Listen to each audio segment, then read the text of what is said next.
mais aujourd'hui, on parle d'une économie dématérialisée, beaucoup plus complexe d'adresser ce nouveau ou ces nouveaux modèles d'affaires avec des lois ou des textes qui ne sont pas adaptés à ça. C'est de ça dont je parle quand je parle de manipulation.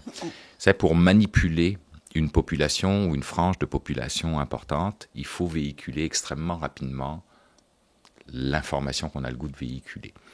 Est-ce que c'est quand tu parlais aussi, tu sais, à un moment donné, j'ai lu, tu parlais de l'exploitation abusive des données. Est-ce que ce serait ce genre de choses-là, de lumière que tu pourras allumer pour demain? Aujourd'hui, je pense qu'il faut regarder notre société sous un autre angle. OK.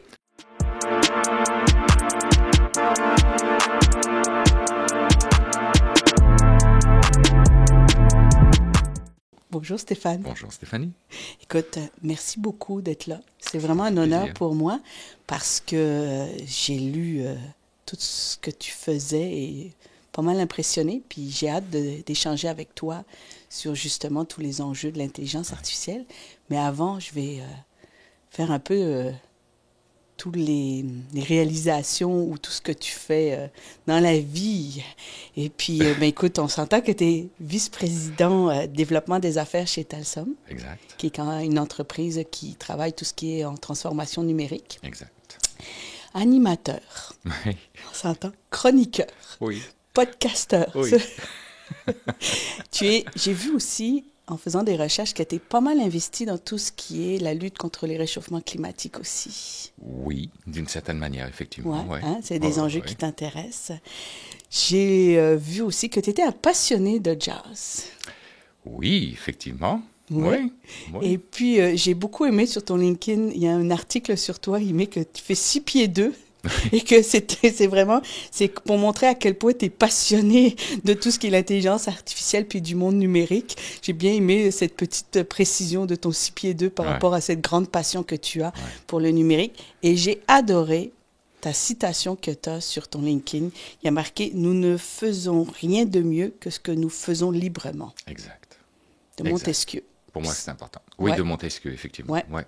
Donc, j'ai beaucoup aimé cette citation. Et puis, voilà pourquoi moi je t'ai invité aujourd'hui, pour que justement on parle du monde de demain, de l'intelligence artificielle. Est-ce que j'ai oublié quelque chose que tu voudrais nommer qui fait que c'est vraiment important? Tu me tends une perche. Tu ne l'as pas oublié parce que tu n'es pas au courant, mais dans tout ce que tu viens de dire, j'arrive aussi à trouver un tout petit peu de temps pour écrire un livre. Et je suis en train de le finaliser. Là. Il est à toute fin terminé. Puis je vais l'envoyer à quelques éditeurs pour voir si ça peut intéresser du monde. Et c'est un livre en lien avec l'économie numérique et notamment la fiscalité liée à l'économie numérique. OK, intéressant. Il va sortir... il va être finalisé quand, à ton avis? Je te dirais d'ici un mois. Je devrais pouvoir envoyer mon manuscrit à certains éditeurs. Okay. Donc, écrivain, je vais pouvoir ajouter écrivain. Écrivain. Je sais pas, c'est un gros mot, écrivain. Hein, c'est assez impressionnant. En fait, ce livre-là, je l'ai écrit d'abord pour moi. Parce qu'il y a quelques années, j'ai eu un déclic sur la façon dont nos gouvernements, partout dans le monde d'ailleurs, pas juste ici au Canada, sur la façon dont nos gouvernements tentaient d'imposer ou de taxer les géants du numérique et comment les géants du numérique réussissaient à contourner systématiquement les taxes qu'on voulait leur imposer, parce qu'on leur imposait des taxes sur un modèle qui avait été bâti il y a quelques siècles de cela, du temps où les entreprises n'avaient que des présences physiques, donc imposer le revenu, imposer la profitabilité des entreprises, c'était facile parce qu'on savait où elles étaient, où est-ce qu'elles généraient de l'argent physiquement parlant. Mais aujourd'hui, on parle d'une économie dématérialisée, beaucoup plus complexe d'adresser ce nouveau ou ces nouveaux modèles d'affaires avec des lois ou des textes qui ne sont pas adaptés à ça. Donc le déclic que j'ai eu il y a quelques années, c'est de me dire, au lieu de les imposer de façon classique, regardons comment est-ce qu'ils font leur argent, c'est quoi leur succès, sur quoi c'est basé. Et le dénominateur commun de ça, c'est la donnée numérique, la data.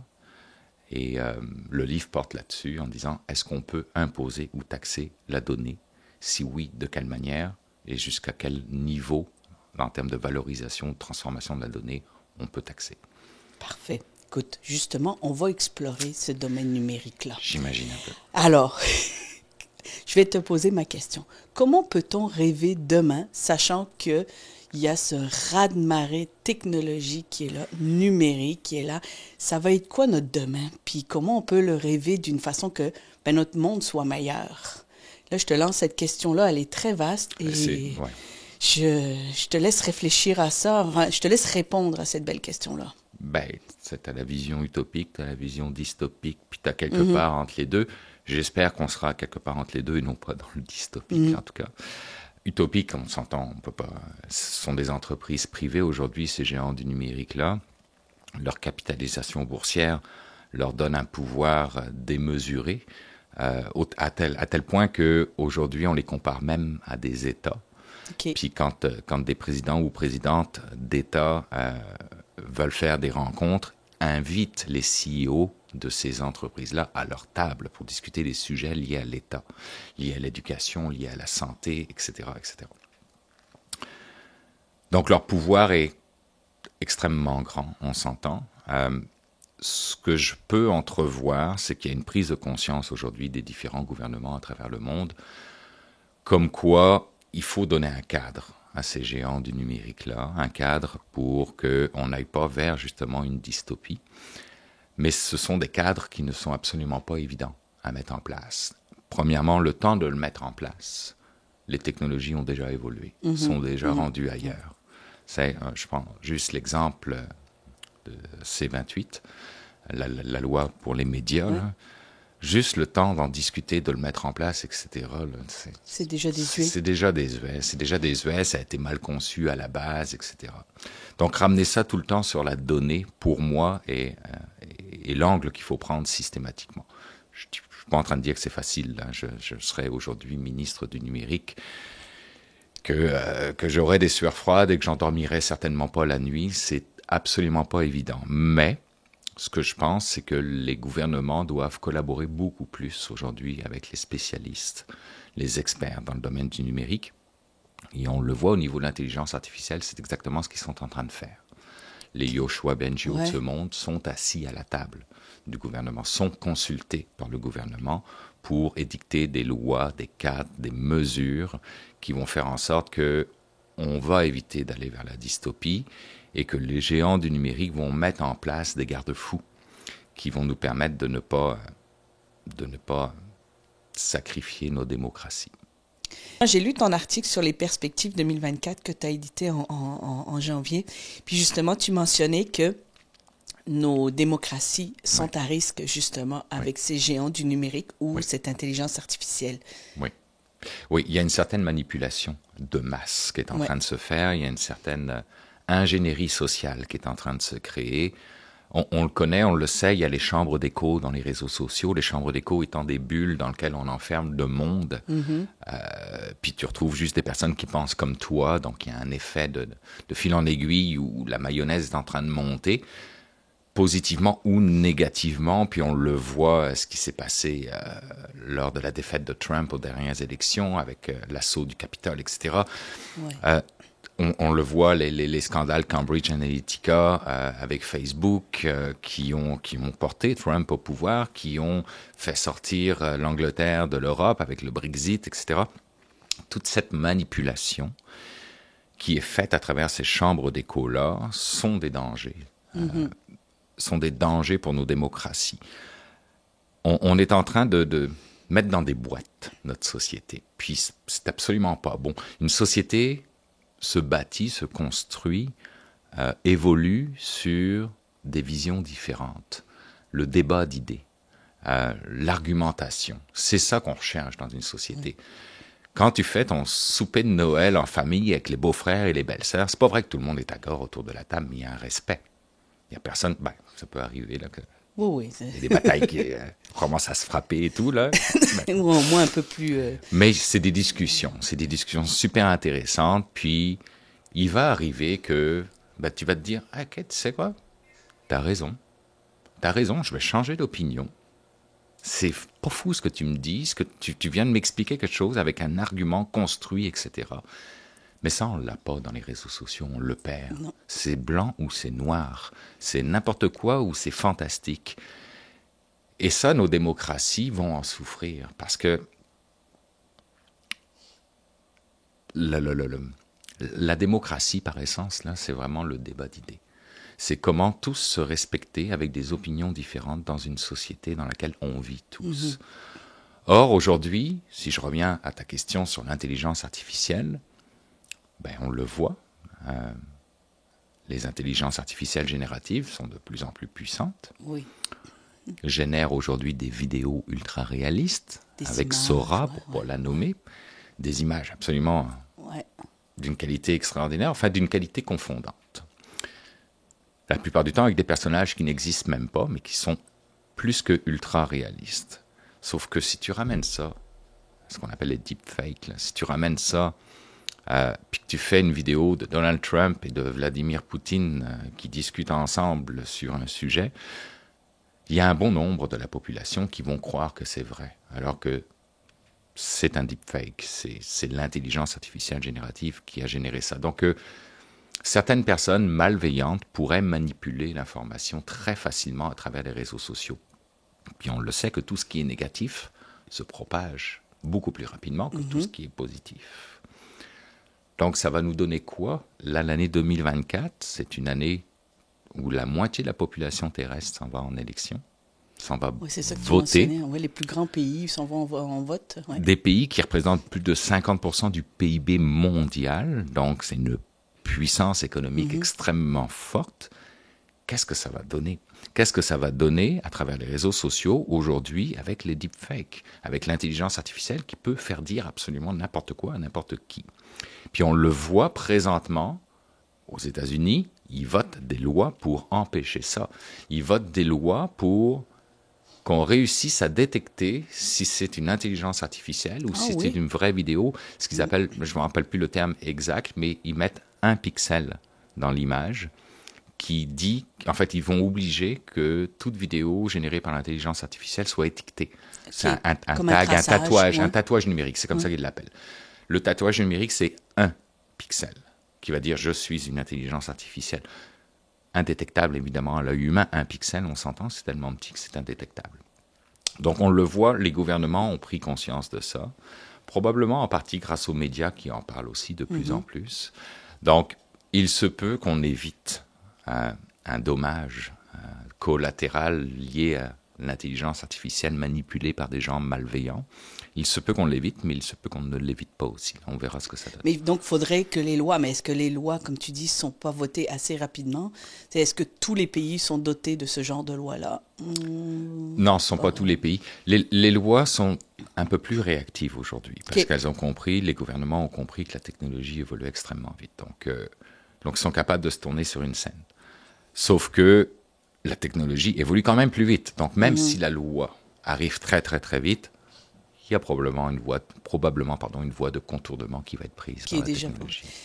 J'ai lu dans tes articles aussi que tu parlais de bons robots et mauvais robots. Parce que c'est de ça un peu dont tu parles. Exact. Quand tu as parlé de mauvais robots, tu disais que c'était 30% déjà de mauvais robots qui sont déjà installés dans les réseaux sociaux. C'est énorme, ça. Oui, puis c'est même peut-être un chiffre très raisonnable. OK. Ah oui. Oui.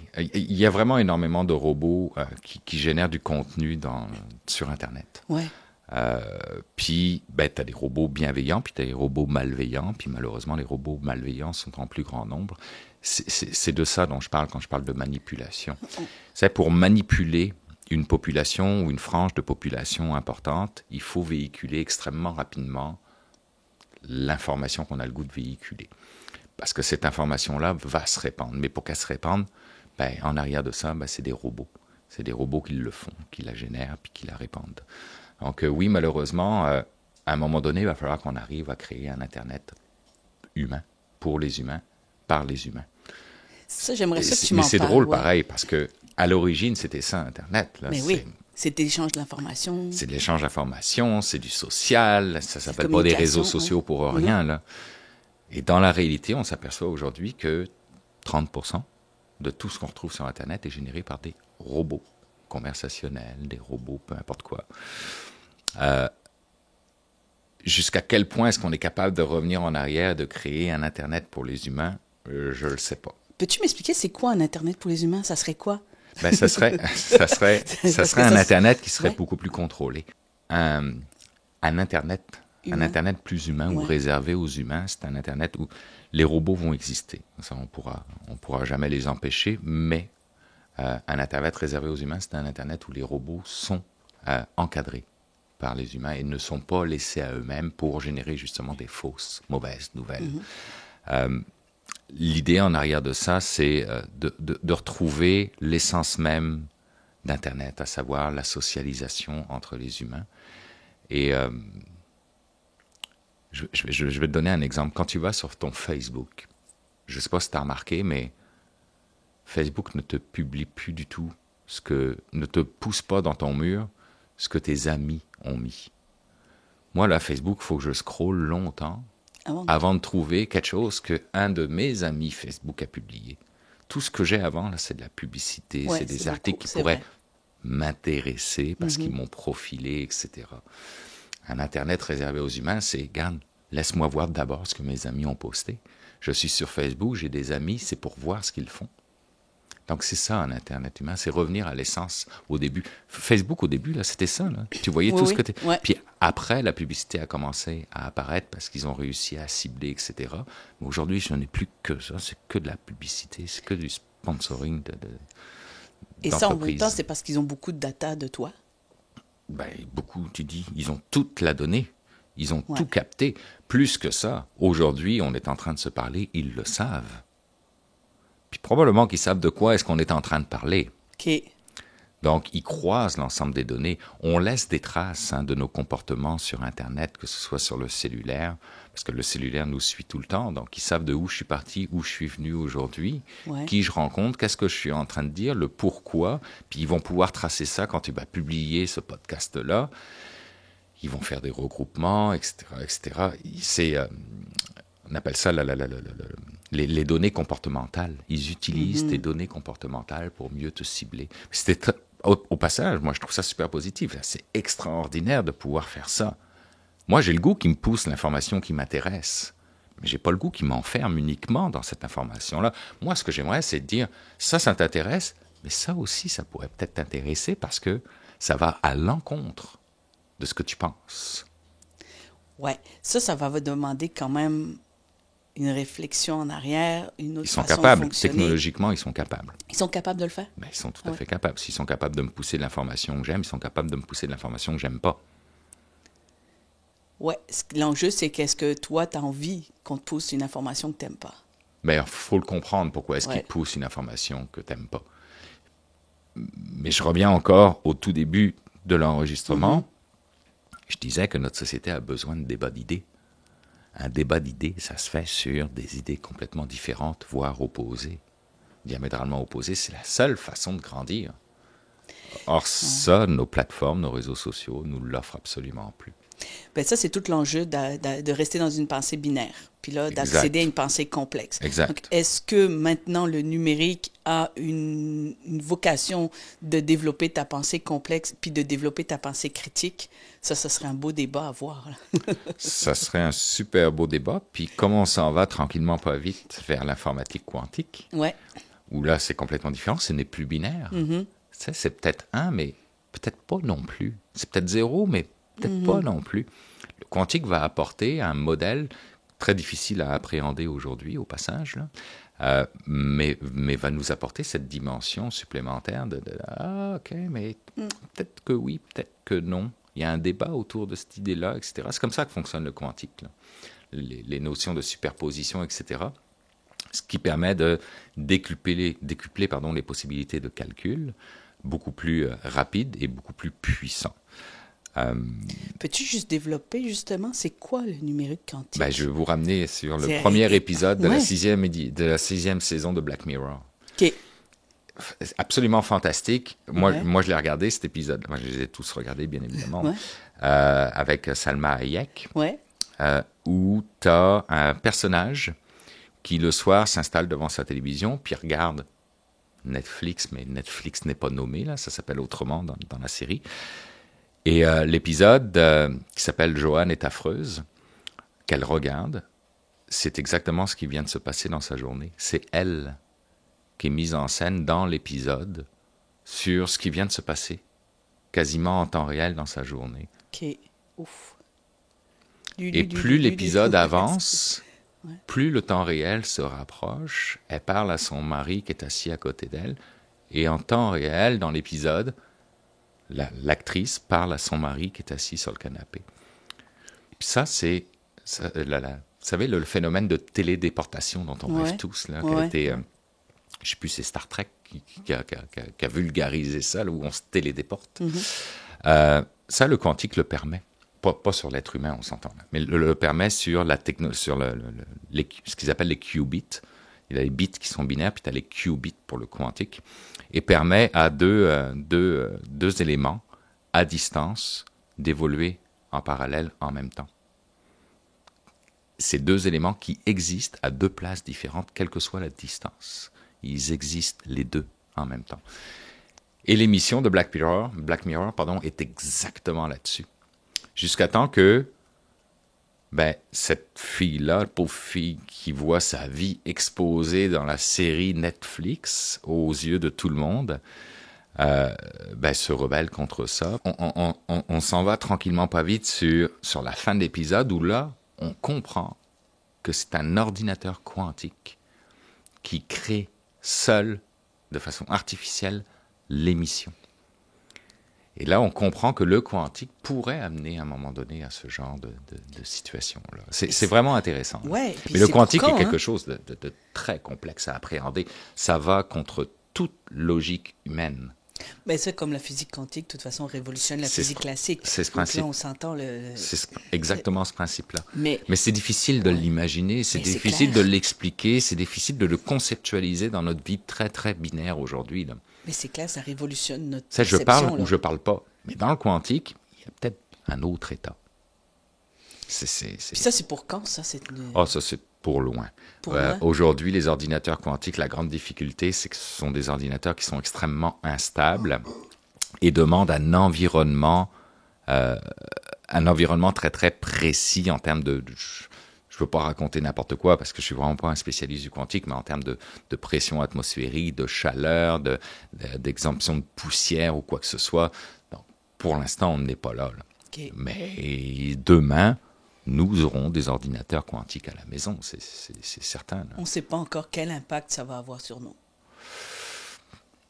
Non, mais on en connaît certains, oui. Notamment liés à la cybersécurité. OK. Où aujourd'hui, il y a beaucoup de cyberpirates qui collectent la data, mais qui ne peuvent pas l'exploiter parce qu'elle est trop sécurisée, justement. Sauf que le quantique va te décrypter toutes ces données-là en une fraction de seconde. Parce que la puissance de calcul est démesurément beaucoup plus grande que l'informatique classique.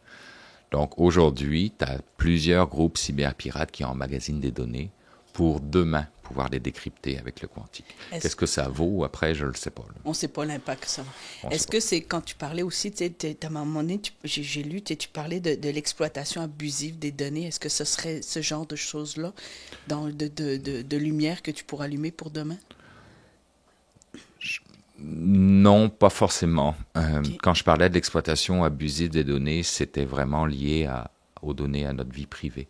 Okay. Le fait, ce que je te disais tantôt, qu'ils savent qu'on est en train de se parler, toi, moi, présentement, puis ils vont l'utiliser à bon ou à mauvais escient.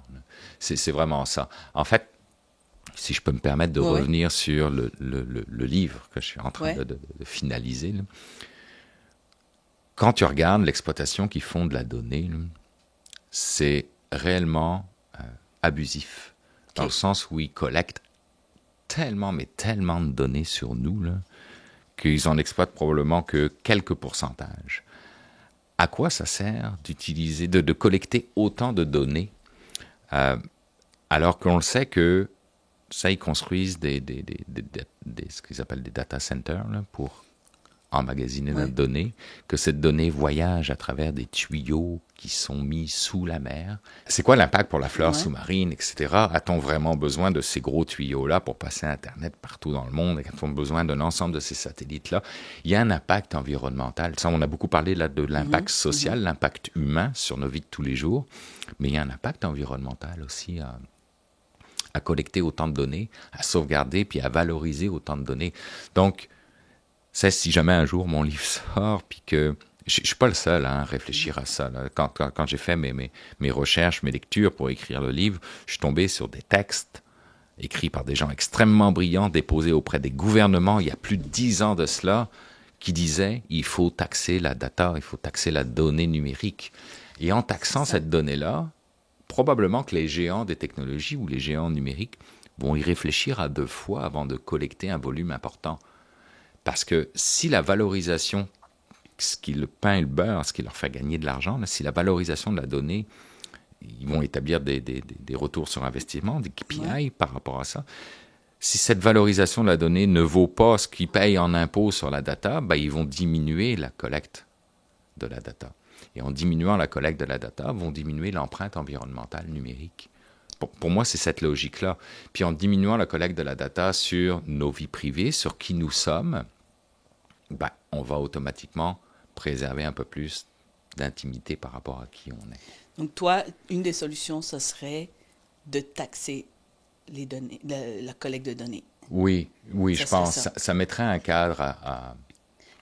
En fait, aujourd'hui, là, ils font ce qu'ils veulent. C'est ça, ils récoltent la donnée qu'ils veulent, comment ils veulent. C'est vrai que tu donnes tellement tes informations pour tout. On leur met un cadre légal actuellement pour qu'ils respectent la notion de vie privée, mais on ne leur met pas un cadre qui empêche de collecter la donnée. On leur met un cadre dans l'exploitation de cette donnée-là. Mais si on leur disait, ben parfait, tu veux collecter ma vie en termes de data, parfait, tu payes pour. En fait, tu sais, il y a l'expression en marketing qui dit si c'est gratuit, c'est que vous êtes le produit. Aujourd'hui, nous sommes le produit, nous. En fait, je vais plus loin que ça, les géants du numérique ou les géants technologiques se comportent comme des États, comme des gouvernements, qui nous taxent, nous, individus. Puis la taxe qu'on leur paye, l'impôt qu'on leur paye, c'est notre donnée. Il y a vraiment un parallèle extraordinaire à faire par rapport à ça. Ils se comportent comme des États qui viennent nous taxer en prenant nos données. Et nous autres, ben, on dit rien, on les donne. On accepte sans lire les textes. On le fait tous, parce que c'est même trop long à lire. Mais non, personne qui lit ça. C'est hors de question qu'on lise ça. On fait confiance, on accepte, etc. Mais derrière, eux, ils utilisent notre donnée privée sans qu'on le sache. En fait, on le sait qu'ils l'utilisent, mais sans qu'on sache comment est-ce qu'ils l'utilisent. Avec quoi est-ce qu'ils l'entrecroisent, qu'est-ce qu'ils en font, comment est-ce qu'ils la valorisent, etc. Donc... Puis tu sais, l'écriture de mon livre a commencé par la lecture d'un autre livre qui s'appelle « L'histoire mondiale de l'impôt de l'Antiquité à aujourd'hui ». C'est une brique épaisse comme ça que je me suis forcé à lire, qui était quand même pas si désagréable à lire, mais c'est... Puis tu regardes cette évolution de l'impôt ou des taxes à travers les siècles, et sérieux, je me suis pris comme 30 pages de notes en disant « My God, mais les géants du numérique font ça aussi ». Ah, ils font ça. Ah, ils font ça. Ce que les rois de l'époque, dans les empires, imposaient à leurs sages qui payaient la dîme, l'impôt sur le sel, etc., les gens du numérique font exactement ça avec nous. Sauf qu'on ne verse pas d'argent, on verse des données. Fine, ben, imposons ça. Tu veux ma donnée, tu payes pour. Donc, c'est soit sous forme d'impôt qui nous est reversé, puis je ne veux pas qu'on reverse à Stéphanie ou à Stéphane cet impôt-là, je veux qu'on le reverse dans l'éducation, la santé, l'infrastructure, etc. Ça, c'est de l'argent dont le gouvernement a besoin, que le gouvernement laisse aller. Honnêtement, là, nos gouvernements devraient exiger de ces entreprises-là de payer un impôt sur la donnée qu'ils prennent pour les citoyens québécois, par exemple. Oui, c'est une solution... très intéressante. Comment elle peut être appliquée? Ça va être des grosses discussions à avoir. Hein? Je ne suis pas fiscaliste, je ne rentrerai pas dans les règles fiscales. Ce que je peux te dire en revanche, c'est que la donnée a une vie. Quand il capte la donnée, qu'il la stocke à quelque part, on peut penser avoir des niveaux d'impôt comme on a par rapport à notre salaire. Si tu gagnes moins que tu n'as pas d'impôt à payer. Si tu gagnes plus que tu as un certain pourcentage, jusqu'à un taux maximum d'imposition de 50-ish%, on pourrait penser la même chose pour la data. Si tu captes X, je sais pas, téra données, peu importe, tu n'es pas imposé. Si tu dépasses ce seuil-là, tu commences à être imposé. Ça, c'est pour la captation de la donnée.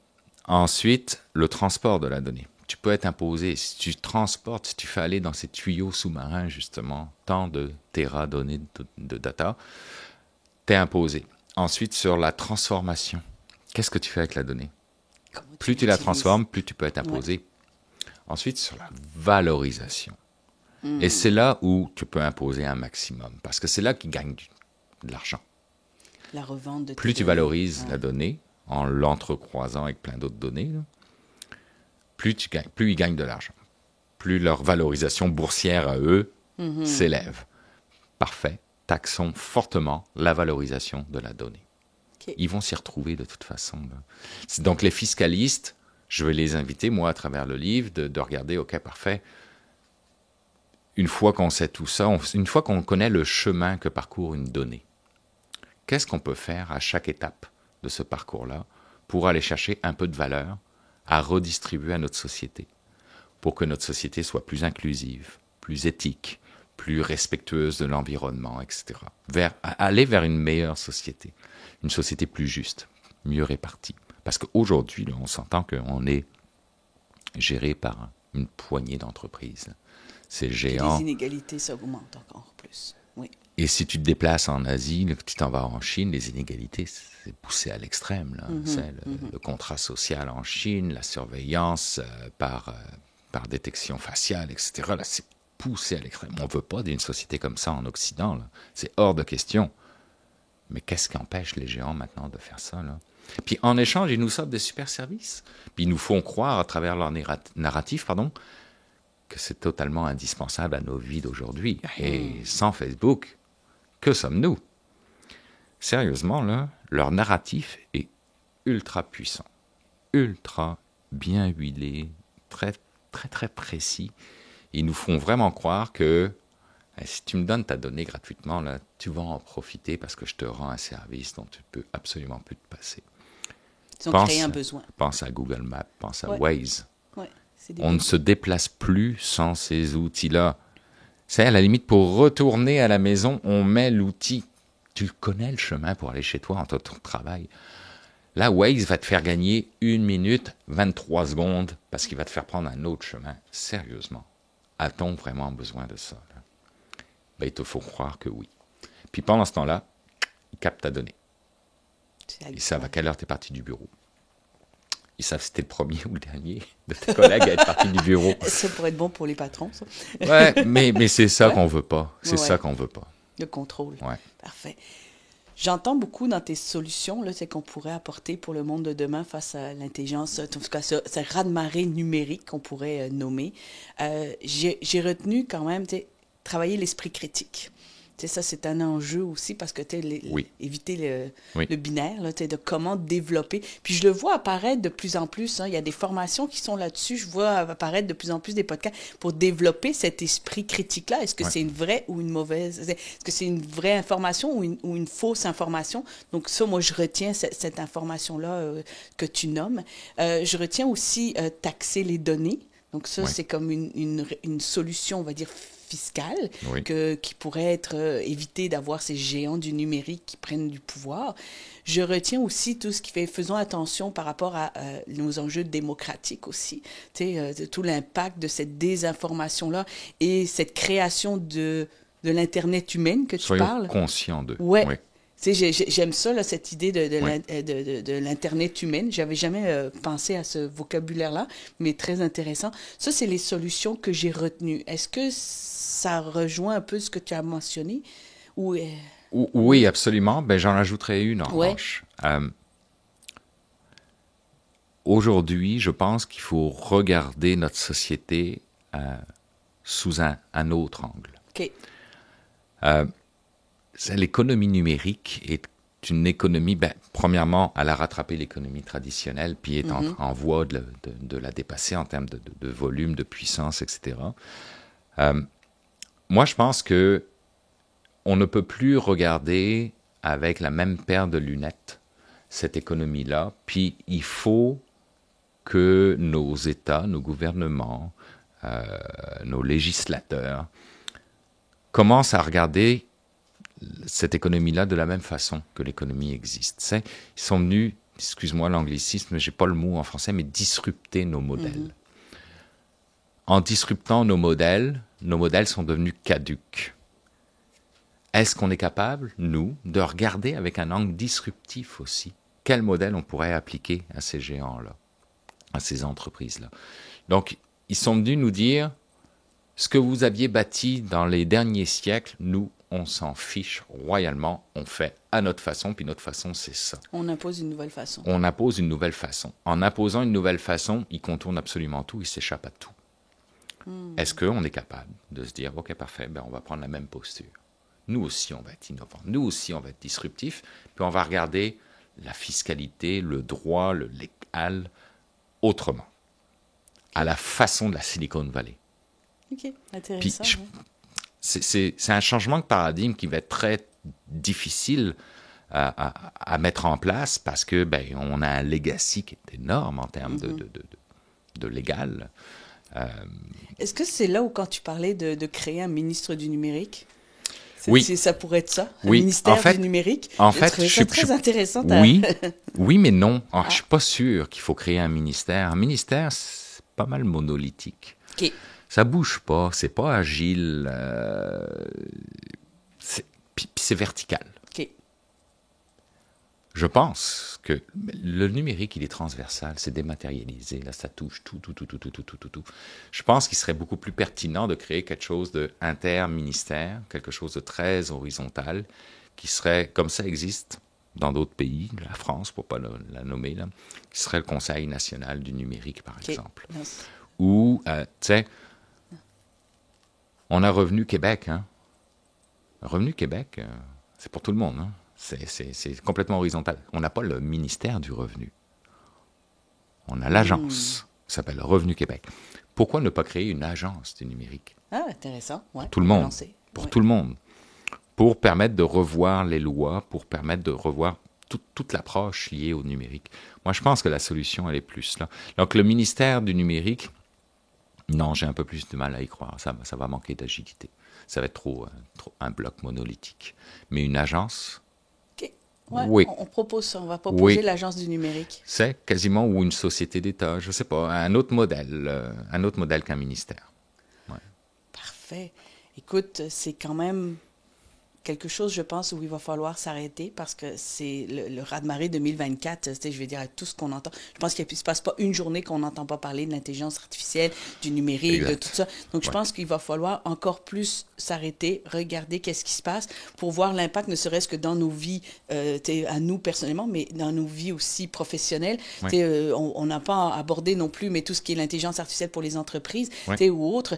Donc, ça a un impact quand même énorme. Hein. Donc, c'est quand même énorme. Hein. Oui, mais on le fait aujourd'hui. On a le Conseil de l'innovation qui a sorti justement, qui a fait une consultation publique sur l'intelligence artificielle, qui a sorti son rapport. C'est extrêmement bien fait, c'est solide, c'est des bonnes choses. On a en Europe l'IA Act qui a été mis en place, qui a été lancé. Tout ça a été capté, je pense. Puis on fait les bonnes choses pour encadrer l'intelligence artificielle puis ses possibilités d'évolution. Maintenant, est-ce que ça va être suivi? Est-ce que ça va être contourné? Est-ce que ça va être respecté? Ça, l'avenir nous le dira. Pas évident. C'est ça que je retiens. Il y a quand même un flou et une incertitude par rapport à tout ça. Ouais. Au moins, on le met sur moi je dirais, on le met sur la table, on amène une réflexion. C'est pour ça, moi, que je voulais que tu sois là, pour amener cette réflexion-là numérique avec tous les enjeux que ça peut avoir et au moins qu'on soit conscient de ce qui peut arriver 2025, 2026, voire plus loin ou autre. Donc, merci. Oui, mais il y a énormément je sais que tu veux conclure, mais il y a énormément de livres ou d'articles qui portent là-dessus. On est très nombreux à en parler, donc on a tout ce qu'il faut aujourd'hui pour correctement appréhender l'évolution. Puis là, on parle de l'intelligence artificielle, mais demain, ça va être autre chose. Là.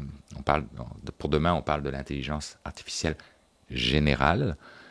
Et je lisais pas plus tard qu'hier que ChatGPT 5 donc la prochaine version, certains disent que ça serait de l'intelligence artificielle générale. Okay. Ça, l'intelligence artificielle générale, c'est l'équivalent de l'intelligence humaine. De ton cerveau. On est ailleurs. On est ailleurs.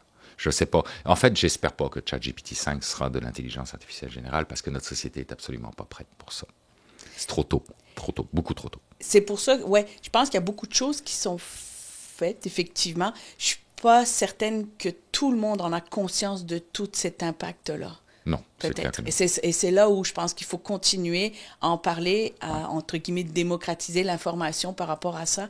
Moi, dans mon milieu, je ne suis pas certaine à ce point-là que tout le monde en soit conscient de cette transformation. On parle de la transformation numérique, mais je ne suis pas certaine qu'on soit à ce point conscient de l'impact de tout ce qui va arriver dans les prochaines années.